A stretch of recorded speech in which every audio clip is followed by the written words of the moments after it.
Have you ever played a creature collector, found a favorite little guy, but felt like you had to bench him because you didn't know how to make him work in a team comp? That feeling is rough. So today, I want to walk you guys through the basics of team building in Aniimo in just 5 steps so that doesn't happen to you. Because honestly, you can basically make any Aniimo work if you know how to build around them.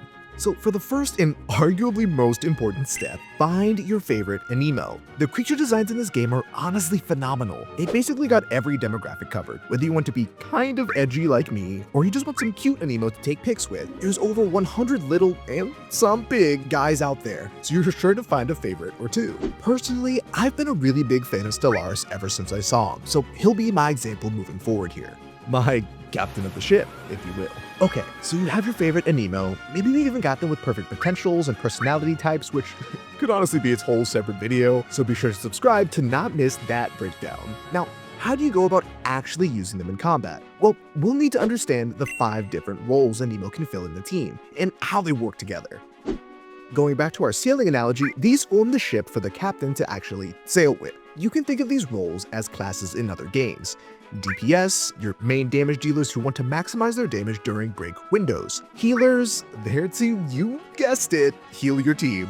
Supports, they provide a variety of general or specific but powerful elemental buffs. Regen, your energy battery so your Aniimo can keep firing off skills. And lastly, break, sub-DPS style Aniimo that deal extra break damage to enable those break windows. Altogether, for your team to feel comfortable and functional to play, you'll want to have a mix of 4 out of the 5 roles on each team. Going back to Stellaris, since he's a DPS, we can safely call that role filled, so the remainder of the 3 slots should be some mix of break, support, regen, or healer in order to maximize the overall team's effectiveness. So we know what roles we need, and there are dozens of Aniimo that fit each role, so we can just pick whichever ones we'd like for those slots, right?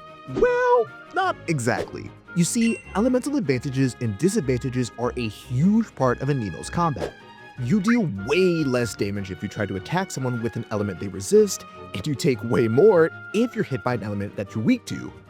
If you combine that with how a good number of supports and healers actually benefit from supporting the same element, and well, you'll see that you actually want to first try and match the element of your captain, and also synergize with their role before looking at other elements. This is especially true for Break and DPS Aniimo. You want to have one of each on every team, and lining up their elements will enable your team to maximize your ability to create break windows, and then also deal that big damage during those windows. So, going back to our Stellaris example, if he's your DPS and he has the Dark type element, then a good Break Aniimo to pair him with would be Rookie, who can function as a really solid Dark type Break Aniimo. That being said, the elements of healers, supports, and regen Aniimo matter a bit less. They tend to use up a lot less fuel time, and they're also not there to bring the damage, and as such, the main thing you'll want to look at beyond these Aniimo's typings are what kind of buffs do they provide. Now, again, sometimes those buffs are element specific, so you'll want to read the skills and traits of your Aniimo carefully to make sure that they line up with the rest of your team. So, going back to our Stellaris example, he's a Dark type DPS that enhances his basic attacks both through his trait and through his clones that he can summon. So, Aniimo that can both buff Dark type damage and basic attacks can support him well. In this case,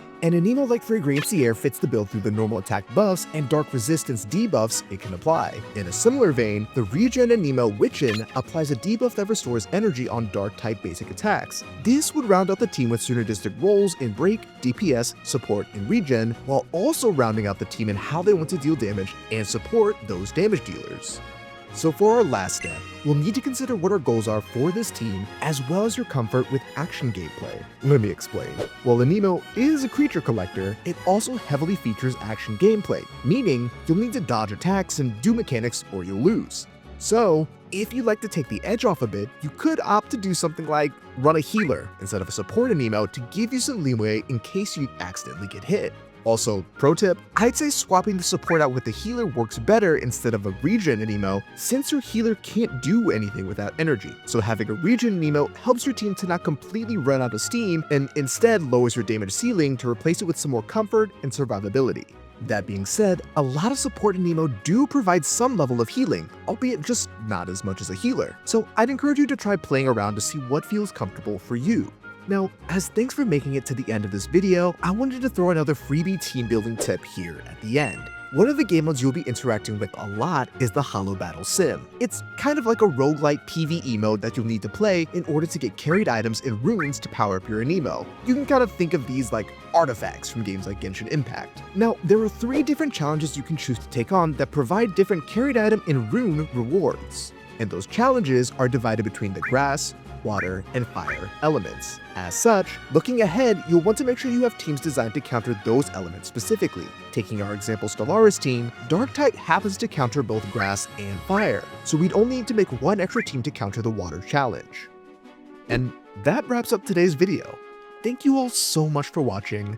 Let me know down in the comments which Aniimo you're most excited for, subscribe for more Aniimo guides and videos, and most importantly, have a blessed day.